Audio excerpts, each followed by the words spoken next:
بسم اللہ الرحمن الرحیم۔ السلام علیکم ناظرین، آج کی ویڈیو میں ہم جانیں گے کہ وہ کون سی 4 چیزیں ہیں جو رزق میں اضافہ کرتی ہیں اور وہ کون سی 4 چیزیں ہیں جو رزق کو ختم کر دیتی ہیں۔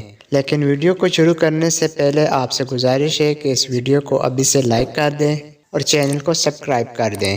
ناظرین، حضرت محمد مصطفیٰ صلی اللہ تعالیٰ علیہ وآلہ وسلم نے فرمایا کہ 4 چیزیں انسان کو پریشان اور بیمار کرتی ہیں۔ نمبر 1 زیادہ باتیں کرنا، نمبر 2 زیادہ سونا، نمبر 3 زیادہ کھانا اور نمبر 4 زیادہ لوگوں سے میل جول۔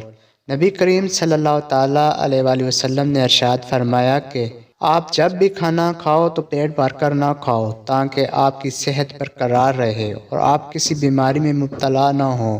زیادہ کھانے سے انسان بہت سی بیماریوں میں مبتلا ہو سکتا ہے۔ حضرت محمد مصطفیٰ صلی اللہ تعالیٰ علیہ وآلہ وسلم نے ارشاد فرمایا کہ 4 چیزیں آپ کو ختم کر دیتی ہیں۔ نمبر 1 پریشانی، نمبر 2 غم، بھوک اور دیر سے سونا۔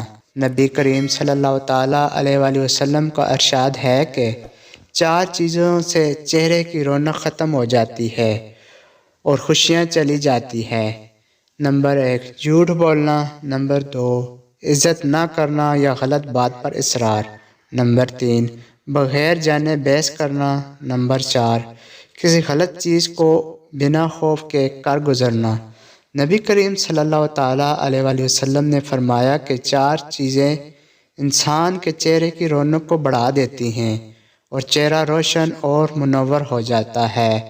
پرہیزگاری، وفاداری، رحم دلی اور دوسروں کے بغیر کہے ان کی مدد کرنا۔ حضرت حذیفہ رضی اللہ تعالیٰ عنہ بیان کرتے ہیں کہ میں نے حضور نبی کریم صلی اللہ تعالیٰ علیہ وآلہ وسلم سے سنا کہ آپ صلی اللہ تعالیٰ علیہ وآلہ وسلم نے فرمایا ایک آدمی کی جب موت کا وقت آیا اور وہ اپنی زندگی سے مایوس ہو گیا تو اس نے اپنے اہل و عیال کو وصیت کی، جب میں مر جاؤں تو میرے لیے بہت سا ایندھن اکٹھا کر کے آگ جلانا اور مجھے جلا دینا۔ جب آگ میرے گوشت کو جلا کر ہڈیوں تک پہنچ جائے تو میرے جسم کو لے کر پیس ڈالنا اور کسی گرم ترین دن میں یا جس روز تیز ہوا چلے تو میری راکھ کو دریا میں ڈال دینا۔ بس اللہ تعالیٰ نے اس کے اعضاء کو جمع کیا اور فرمایا تو نے ایسا کیوں کیا؟ اس نے جواب دیا صرف تجھ سے ڈرتے ہوئے۔ بس اللہ تعالیٰ نے اس کی مغفرت فرما دی۔